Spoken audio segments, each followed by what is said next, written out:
अस्सलाम वालेकुम जी। Fundamental of physics Halliday Resnick Walker का 10th एडिशन है हमारे पास। चैप्टर 3 चल रहा है, प्रॉब्लम नंबर 29 है। वो कहता है टिपिकल जो बैकग्राउंड आंट होती हैं यानी कीड़ियां जो होती हैं वो एक नेटवर्क बनाती हैं आपकी केमिकल ट्रेल का अपनी गाइडेंस के लिए, यानी एक रास्ता तय कर लेती हैं वो अपने केमिकल छोड़ छोड़ के। अब वो एक्सटेंड करता है आउटवर्ड फ्रॉम द नेस्ट, यानी जहाँ पे उनका घर होता है उससे वो बाहर की जानी वो जा रहा होता है। अब जो ट्रेल ब्रांचेस हैं वो अपने आप को रिपीट कर रही है 60 डिग्री, यानी कुल एक यानी प्रॉब्लम का सिचुएशन ऐसी कि हर जो उसकी ये ब्रांच है वो एक दूसरे के साथ 60 डिग्री पे है। अब वो कहता है कि जो रोमिंग आंट है वो चांस करती है, यानी एक चलने वाली आंट वो अपनी एक ट्रेल पे जा रही है।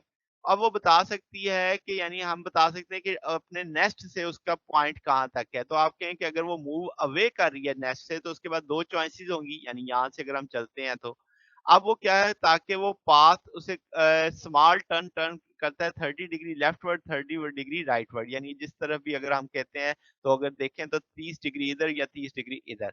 तो अब आपके पास अगर हम कहते हैं वो toward the nest only one choice होगी, या वो लेफ्ट पे जाएगी या वो लेफ्टवर्ड जाएगी या राइटवर्ड जाएगी। अब हम जो फिगर देख रहे हैं इसमें टिपिकल एक कोई भी ट्रेल आप कह लें स्ट्रेट सेक्शन है 2 सेंटीमीटर, यानी हर एक की लेंथ 2 सेंटीमीटर है। सिमेट्रिक है 60 डिग्री का, ये भी हमें उसने शुरू में बता दिया है। Path V is parallel to the Y axis, ये वाला उसने बता दिया कि वाई एक्सिस के है।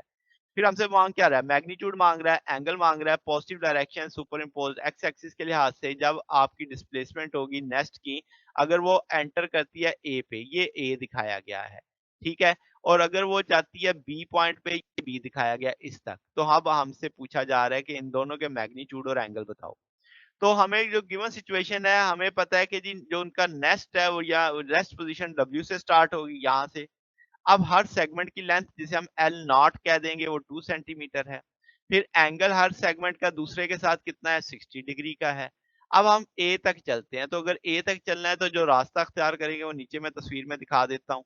अब आपके पास सिचुएशन है ए तक पहुंचना है तो पहले हम डब्ल्यू से, फिर वी से, फिर आई से, फिर एच से। तो यहाँ से अब आपके पास अगर हम देखें तो W के भी 2 कंपोनेंट बनेंगे, V सारे का सारा Y एक्सिस पे है, I के भी 2 कंपोनेंट बनेंगे, H का भी सारे का सारा Y एक्सिस पे है। तो अब मैंने W के भी 2 कंपोनेंट निकाल लिए, V सारे का सारा Y एक्सिस पे, I के भी 2 कंपोनेंट और H आपका Y एक्सिस पे। सारे को अब हमें पता है कि ये 60 डिग्री बना रहा है। अब यहाँ से अगर देखा जाए Y एक्सिस है, तो ये X एक्सिस के लिहाज से कितना बना रहा है, 120 बना रहा है। फिर अब आपके भाई ये सारे का सारा वाई एक्सिस पे सारे की वैल्यूज प्लेस करके एल नॉट कॉमन लेके साइंस को सॉल्व करके आई वाला आई के साथ डील कर लेंगे, ये आपका कट जाएगा, सिर्फ जे वाला फैक्टर इस सूरत में बचेगा। तो इसका अंदर ये रिजल्टेंट सारे का सारा वाई एक्सिस पे ऊपर एक तरह से आ रहा है। तो आप देख भी सकते हैं कि ये हमारी जो ब्लू कलर की लाइन है सारी एग्जैक्ट एच के ऊपर आई हुई है। तो हमें पता चल गया कि रिजल्टेंट सारे का सारा वाई एक्सिस के ऊपर है। तो जनाब अब आपके पास क्या है, ए का मैग्नीट्यूड निकाला जा सकता है, एल नॉट की वैल्यू लग गई। अब आप इस सारे को सॉल्व कर लेंगे तो 7.5 सेंटीमीटर आ जाएगा। एंगल निकालना हो तो y component divided by x component तो अब हमारे पास है ही कोई नहीं, तो 0 आ जाएगा, इन्फिनिटी तो 90 आ जाएगा। इसका 90 डिग्री की डिस्प्लेसमेंट ये आपको दिखाई देगा।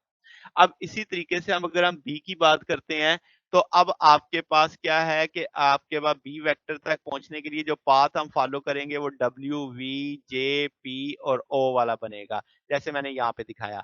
अब अगर आप देखिए डब्ल्यू के कंपोनेंट हैं ये सारे का सारा वाई एक्सिस पे है, जे के 2 कंपोनेंट होंगे, इसी तरह पी के 2 कंपोनेंट होंगे और ये सारे का सारा एक्स एक्सिस पे है।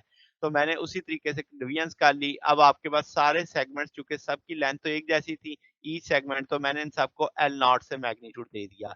एल नॉट कॉमन उठा लेंगे, आई वाले फैक्टर इकट्ठे कर लेंगे, जे वाले फैक्टर इकट्ठे कर लेंगे, आई वालों सारों को सॉल्व कर लिया तो आंसर आ गया 2.866 और इसी तरीके से जे वालों का आंसर आ गया 3.23 जे।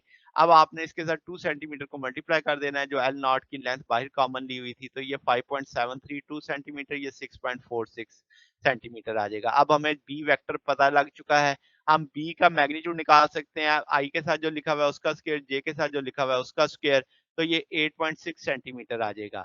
अगर डायरेक्शन देखनी हो तो y ओवर x, तो y कंपोनेंट को ऊपर, x कंपोनेंट को नीचे रखेंगे। tan इनवर्स के साथ 1.13 ये 48 डिग्री आएगा। तो इसका ना ये 48 डिग्री की आपके पास डिस्प्लेसमेंट यहाँ पे शो करेगा, यहाँ से लेकर यहाँ तक।